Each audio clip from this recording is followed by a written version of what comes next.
and make you wonder, how is this all possible?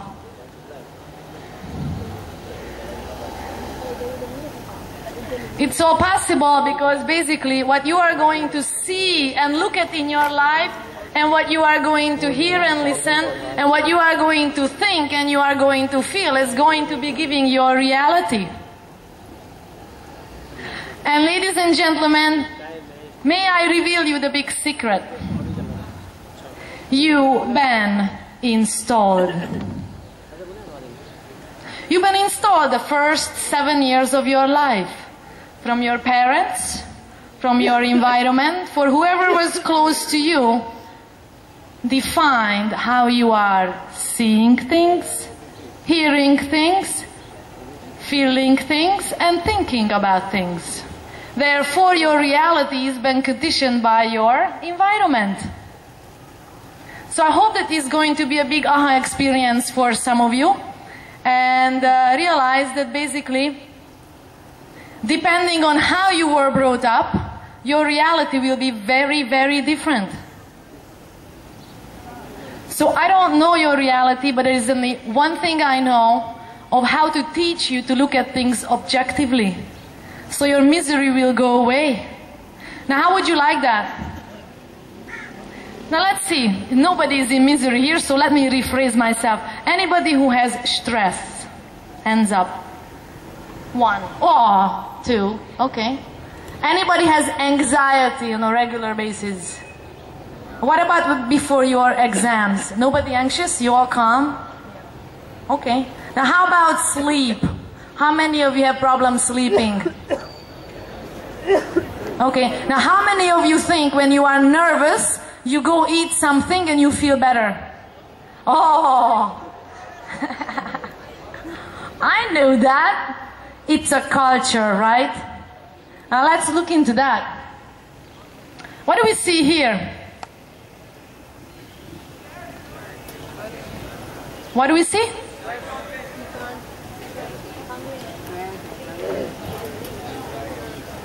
We see nice pictures, but what do these pictures express to you? Stress? In one word, another higher word than stress.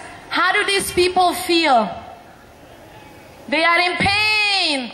Now how do you know? You don't know. Exactly. Now let's keep going. So these can be physical injuries to internal pain, to emotional pain, to heartbreaks and all that. We all live it normally as pain. So what about here? What are these pictures regard to?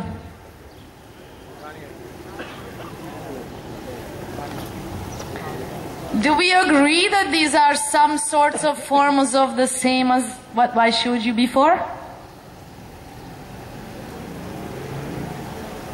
Would we agree? This is also some sort of stress or pain? Now let me just ask you this. What about this guy?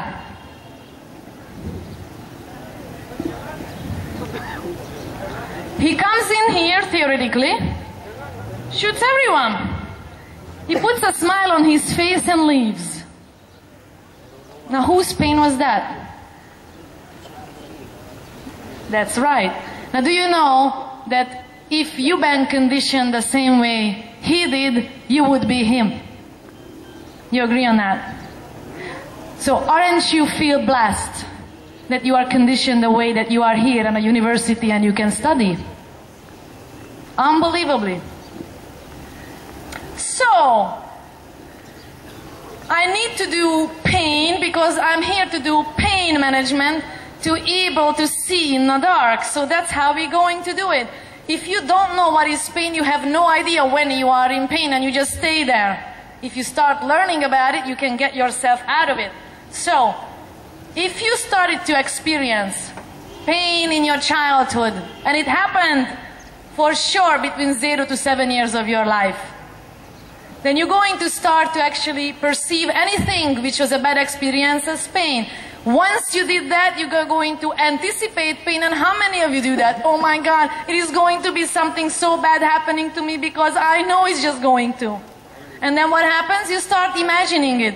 So basically, you're living your reality in an illusion.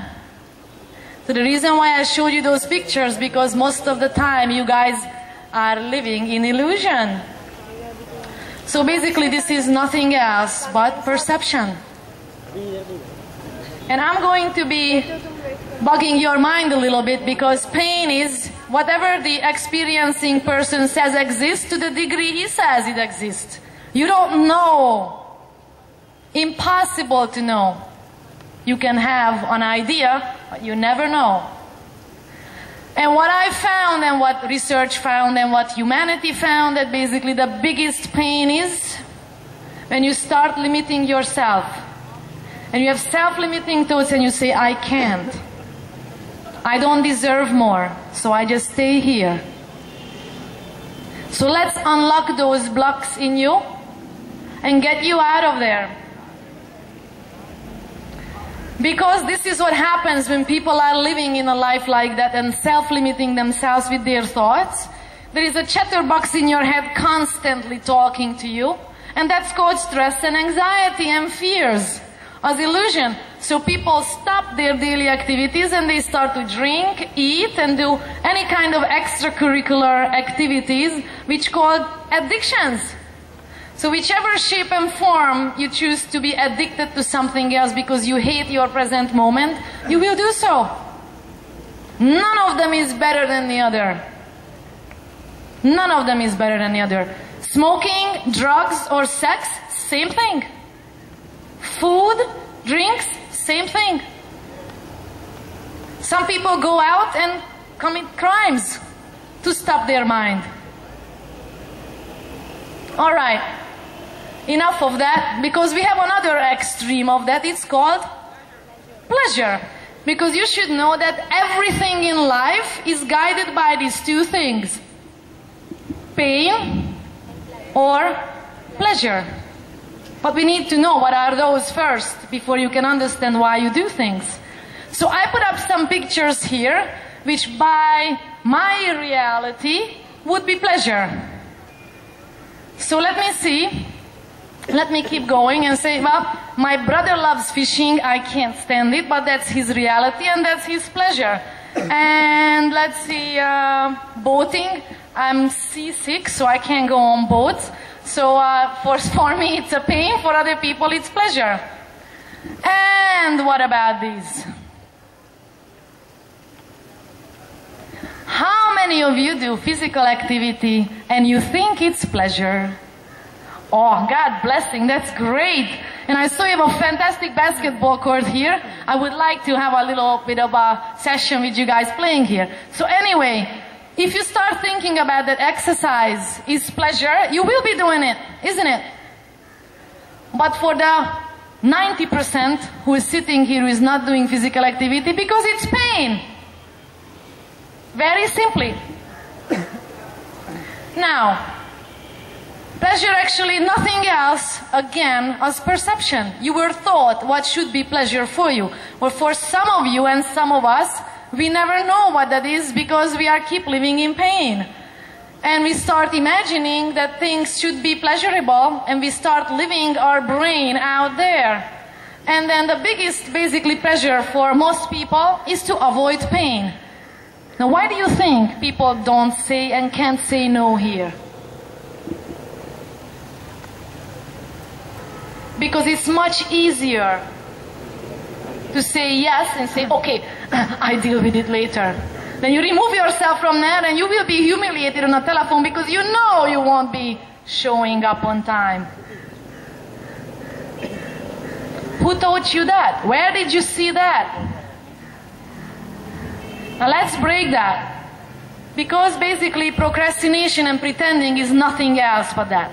So from now on you will know if somebody really wanted to come and show up, they will show up. If they bring on some all crazy circumstance, what is going to happen in your head? You will know they really didn't want to be there. Because it's painful for them to be there. Very simple. Now, since I bugged your brain so much, now this is the time actually to test pain and pleasure, and what do we do with it? Are you guys ready? May I borrow your hands for you? Yeah, okay. Now the only reason I'm doing this exercise, because this is like the taste of a chocolate. Now if I am eating chocolate, will you know how is the chocolate taste if I just describe it to you? No. How would you know? If you eat it. So let's take a bite. So this exercise is for that. And I understand those of you who don't want to do it, it's fine because you think you look stupid, it's completely fine. But please take yourself, make a chance that when you get out of here, lock yourself in the bathroom and actually do this. So you go home, lock yourself in your room, do this exercise. Alright? So this is what we do.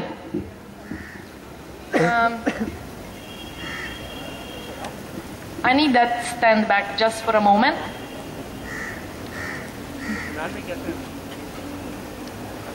Sorry मैं आप इसके बारे में थोड़ा सा पूछ रहा हूँ तो जैसे